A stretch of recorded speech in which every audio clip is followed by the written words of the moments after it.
Okay, well, this is likely going to be trashy looking, but that's okay. Hello, friends. My name is Chris, and I'm doing a Wii unboxing video here for the Swedish Skirmish set from the By Fire and Sword miniatures game by Wargamer, which is a Polish miniatures and miniature rules company. I know a little bit about this game system, not a terrific amount. I'm very taken by the time frame, though. I was first introduced kind of to the whole sweeping epic saga of the Deluge and Fire and Sword and all that good stuff back when Mountain Blade first put out its Expand Alone, if you want to call it that, for Mountain Blade Warband, which was set during that time period. And while that game was incredibly frustrating because musket balls hurt, I always found the time period to be really interesting. It's kind of like it kind of lives in the same space in my brain as like the Romance of the Three Kingdoms time period for Chinese fantastical medieval history. So yeah, it's kind of got a little bit of the historicity, a little bit of the fantasy to it, and it's kind of big heroes, big armies, big guys with big flags, all that good stuff. I've actually purchased and I have painted a handful of models from this range previously, just because I was messing around with 15mm scale options for wargaming and historical wargaming. So you can see these little up is down and down is up. These little Swedish national marksmen that I've thrown together in the past, and I was smitten enough with the little guys and their fun little sculpts that I decided to go all in on a bigger box of the lads. So that's what brings us to where we are today. As you can see, 15mm scale is a bases and stands based wargame, ranks and flanks and all that kind of good stuff. And each of these skirmish sets is designed to give you kind of an entry point into the game playing at the smallest scale. My understanding is that By Fire and Sword can be played at the skirmish scale, which in that case, everything that's inside of this box is everything that you need to play the game, which is pretty cool. At there, you can move up to, I might get these backwards, there's the division scale, which introduces more of the full rules of the game, and involves playing with multiple divisions of these, or multiple regiments, it's one or the other, of basically units. It's more of the traditional, like, hey, build an army kind of game, playing it near a certain level of force points apiece. And then you have the task force scale, which is, we're going to spend our entire day shooting each other with musket balls and hitting each other with horses. So inside of this box is everything that you need to play one of the fixed starting skirmish forces for the game, which is rad. On the back here, you can actually see that the army composition is laid out explicitly on the back of the box. So like this is your skirmish force that you can bring to the tabletop. And even specifically, and I apologize for my resolution, it is trash, but you'll have options for, if you want to play at a certain number of force points, you'll be using this version of the list, and then if you want to add in that last group of bases, that last unit of, I think, dragoons, at that point, then you're going up a force point. And so you've even got options as far as that's concerned. So kind of wacky that a game is going to give you like the actual force organization chart for what it is that you're doing on the back of a box, but here we are. In addition to that, just a couple of other notes about the packaging. You can see that we've got the primary language of the company itself and of the game is in Polish, so that's what we've got right here, and then the English translation over here on the other side. It's very well translated. I've looked at some of the pages of the rule book, going through just to kind of get a feel for what the game's all about. It's pretty funny. By Fire and Sword, the starter rule book for if you're just playing with the skirmish size box is available online for free as a PDF download, which is amazing. And that starter rule set is 160 pages. So definitely not taking the Age of Sigmar kind of route of the tight, simple 4-page game. Not even close. What do you mean you don't know what a caracole is? How to put your guys into various formations? What are you doing here? You can't play the smallest beginner version of this game. So let's crack on. It's been almost 5 minutes, and I haven't even started unboxing this thing. I'm sorry. This is my first time ever doing this, so bear with me. I will point one other thing out. This says that there are plastic horses inside. I wish that I received that warning on more boxes that I opened. So let's get this guy popped open. So off comes the exterior cardboard sleeve, which is really cool, high quality, like attractive packaging, by the way. I'm really into that. And inside we have just a simple white folded in cardboard box. Oh, hello. Hello, attractive foam. Making sure that all my little mans stay perfectly safe. Okay, so what we have here, I'm just going to start distributing elements onto the table.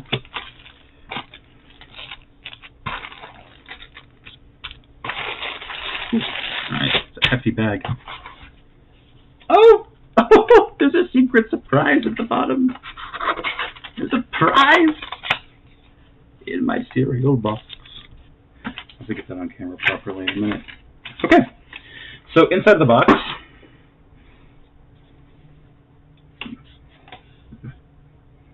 yeah, there's no way to get that glare to go away, is there? Oh well. Oh well. We have the subdivisions of various units. So here in the second smallest of the bags, we have the command group for the Swedes. And they weren't kidding that there were tiny plastic horses inside. I've never seen, and this might just be due to my own inexperience with these sorts of games, but I've never seen plastic pieces that interface with metal riders today at this scale. That's absolutely cool. That's awesome. This is going to be a little bit of a fun challenge to paint, though. I wonder how I'm going to go about priming the individual elements. Oh well. Again, because of the trash webcam, you're going to have a very hard time seeing any of the detail on these models, and I'm terrifically sorry for it. But the individual models, these sculpts are actually gorgeous. There's a huge amount of detail, even at this scale, from the accents on the clothing and the buttons, none of which you can see because, again, my webcam is trash, all the way down to the mustaches of the men themselves. So that's awesome. That's great to see. Very little flash, no mold lines as far as I can tell. Wow, that's super impressive. Okay, slight mold lines, mostly on the interior legs, though, as opposed to being on the outside, which is really nice. Very little trimming. And some fun hats, and you've even got a little pair of drums. Look at that. Look at the glory of Sweden. Okay, so there's the command group sorted out. The smallest bag actually contains the tiny metal components for a cannon. So this is a smaller field gun, firing round shot, canister shot, shots, everybody. A little bit more flash and a little bit more in the way of cleanup to be done on this piece in particular, but it's not terrifically difficult. And I love this man. This guy who's lighting this cannon wants nothing to do with it. He would like to be as far away from that as possible. He values his hearing. That's great. Oh, damn, that's lovely. And then the two larger bags. Over here, the smaller of the two, looks like we have a series more of these plastic horses, which I'm going to line up in a row. And there are actually varying sculpts for the horses. I mean, having just pulled these out, it looks like there's at least 4 down the line. Oh, they feel like dominoes, just in various positions at running. So that's really neat to see. That's cool. Would have been very easy just to do 1 or 2 poses of horse, because who's going to notice at this scale? But nope, we're doing it right. We're doing it right. These are the Reiters. At this point in Swedish history, the Reiter is not wearing that distinctive multi-pieced metal helmet, but he's just rocking the felt hat. Happy to be here. Lazy Sunday. Riding around with his gun and his bros. Getting ready to drop a musket ball and some poles. Yeah, there's a good variety of sculpts here on the Rites as well, as far as I can glean from a distance. So, you know, we've got a guy with gun on shoulder, just chilling out, having a great time, and then a couple of more action poses. So, gentleman here with his gun high in the air. This guy who's kind of finding the happy medium.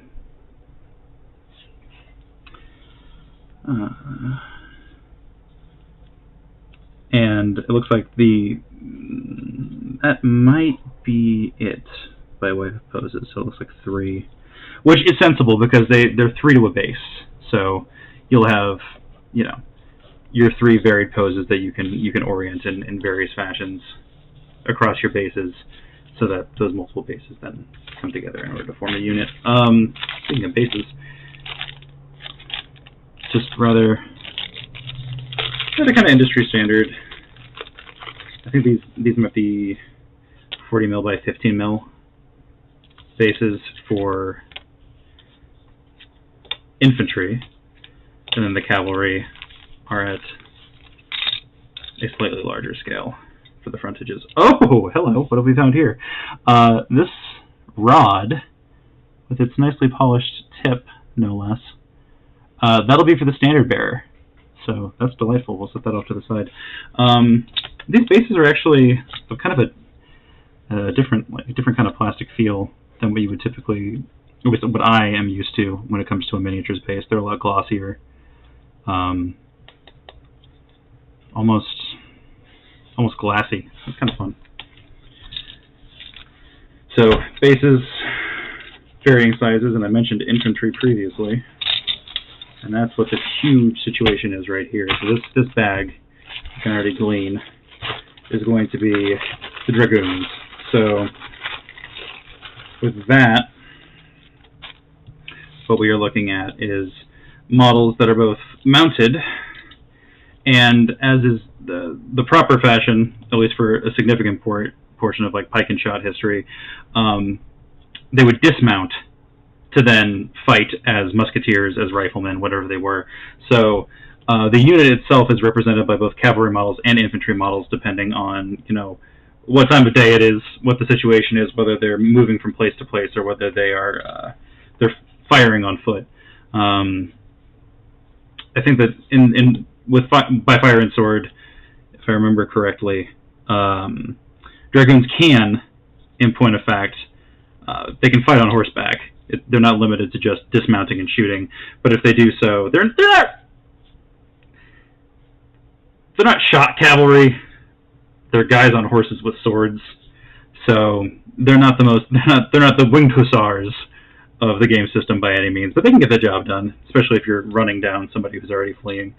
And as you can see here, I'm just kind of fiddling and building models of varying. I love these sculpts. They have so much character.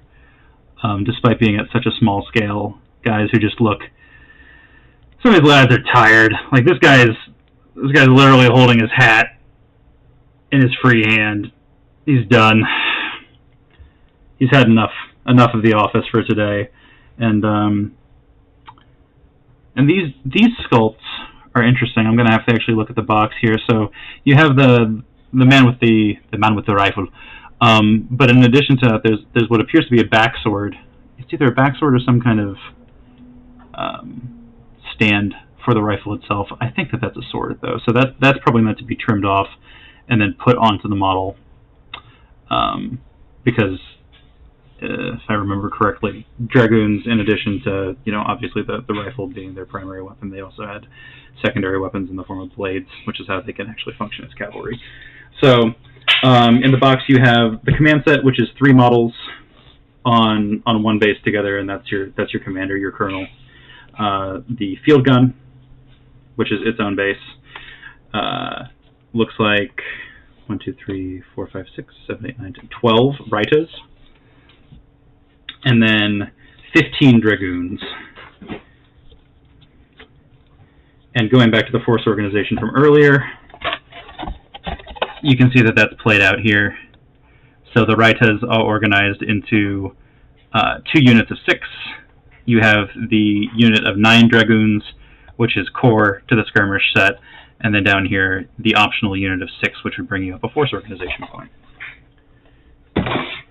And then, last but not least, the pièce de résistance. We have tiny paper flags. Oh, how I love tiny paper flags.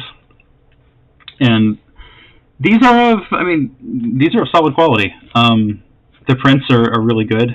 The resolution is high. And that's what we like to see. Different options available here for your standard bearer, depending on what kind of divisional flag you want him to carry. And some delightful Polish text there at the bottom. Banners of Swedish command. And that's it. All of this you can find either through Wargamer has a US distributor website where you can purchase these things directly from the creators. You can also find them on the secondary market from a number of different purveyors. This is typically going to run you... The skirmish sets vary on the basis of how much plastic and metal is inside of them, but usually in the ballpark of between $50 and $75 US. So, I mean, given the number of miniatures that you get here, and it's 78 models, I know that they're little, but at the end of the day, it's still 78 models. And a complete fighting force at that. A fighting force that has all the little, options, gubbins, fun little characterization options available to it. And will let you play what is essentially a full game of By Fire and Sword, which is really cool for a grand total of the investment of what would sometimes be one box of another game of miniatures. So I really do think that this is an astounding value. If you're interested in historical wargaming in the Pike and Shot, given late Pike and Shot period, I think that this is a great system to look into, especially because the rules are free. I really have no complaints. Not that I was trying to find any issue with any of the things that I'm seeing here, but genuinely, these are some of the better quality in terms of character and in terms of design 15mm models that I've ever seen. And beyond that, they come with a deep rule set in a good period that's got a whole lot of options. I mean, in addition to the Swedes, which you have here, who are basically the bad guys of the setting, given that the people who wrote the system are Polish. You've also got, obviously, the Commonwealth of Poland, which is subdivided into 2 different factions. You've got the Ottomans, you've got the Russians, the Muscovites, I should say, the Holy Roman Empire, Cossacks, the Ottoman Empire, even Transylvania, or I guess Wallachia, is its own faction in the game. So there's a ton of variety available there. Some factions even have multiple skirmish boxes like this, so that you can design your play style around that. Definitely recommend it. This is really cool. I can't wait to get these guys painted up and onto a table. I actually have a second skirmish force on the way already, because I could not trust my friends to buy into the game necessarily, so I figured that I would do it for them. But at the reasonable price point that it's at, I think it's well worth the investment. So you can expect, I guess, a Polish starter skirmish box unboxing here, and not too terribly long. I don't know if I'll do more of these. I don't even have a name for this channel. I'm just doing this for fun. And because there's a real dearth of content about this game, I'll probably get a more proper setup if I'm going to keep doing this. This is very ad hoc. But I do think that it's a very cool system, made by a very passionate group of people who are putting together a product which is of extremely high quality and definitely worth the attention and interest of anybody who enjoys 15mm historical wargaming. So that's what I got for you, friends. Thank you for going on this little journey with me. I hope that this was informative and helpful and fun to watch in some respects. You can see my scattered cans and knives. And I'll see you for the next one.